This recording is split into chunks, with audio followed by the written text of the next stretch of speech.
Following breaking news, President Trump confirms a large-scale strike on Venezuela and says President Nicolas Maduro and his wife have been captured. President Trump says they've been flown out of the country. Massachusetts Congressman Bill Keating is the senior member of the Armed Services and Foreign Affairs Committees.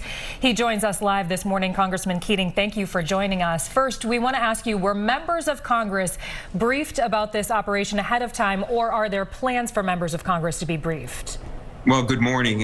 That's an important question, and the answer to that is no. There's no indication that the Gang of Eight, the so-called leaders of the Republican and Democratic intelligence committees and the chambers themselves were indeed notified at all. This is a case, it appears, of, shoot first and ask questions later on the part of the Trump administration. How do you feel about that? And what is your understanding of the rationale of these strikes on the military operation? And why make this move now, in your opinion? Well, it seems to be on the anniversary of what occurred in Panama decades ago, and that's no justification. It wasn't handled that way then. There was a war with Panama, and the notification for Congress did occur. What's important here is to understand that without any consent of Congress, a lot of the important questions aren't being addressed. The issues of what happens next. And as Americans wake up, and I'm on the Armed Services Committee, and see the amazing tactical military action that was taken, that shouldn't cloud the view on the important question is, how is America reacting? How did they justify this? What was occurring in the weeks before this with the extrajudicial killings of those boats off the coast of Venezuela and the Caribbean and the Eastern Pacific was an action based on narco trafficking. The fact is this, and it's very clear and it's indisputable. The fentanyl that were killing millions of Americans that wasn't coming from Venezuela. This was a false premise in the first place in terms of justifying those actions. And it's a false premise going forward to justify this action as well. Are you concerned about any possible impacts on security here at home as a result of this military action now? No, there's no security here in the short run at home. What's important to realize is this, that there's security issues and economic issues beyond this that have great ramifications.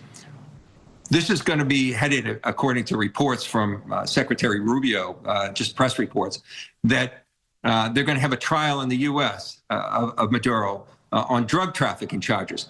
President Trump just weeks ago pardoned one of the biggest narco traffickers, Juan Orlando Hernandez, who was the former president in Honduras, who was convicted in U.S. courts already of 400 tons of narcotics and dealing with El Chapo and being one of the biggest dealers. How you justify a trial going forward after the president just pardoned one of the biggest drug dealers who is duly convicted in the United States of this and justifies that is a real problem. How you justify this action with the international community where you have violated the norms and the laws that have gone forward of how to move forward with military aggression is a problem going forward.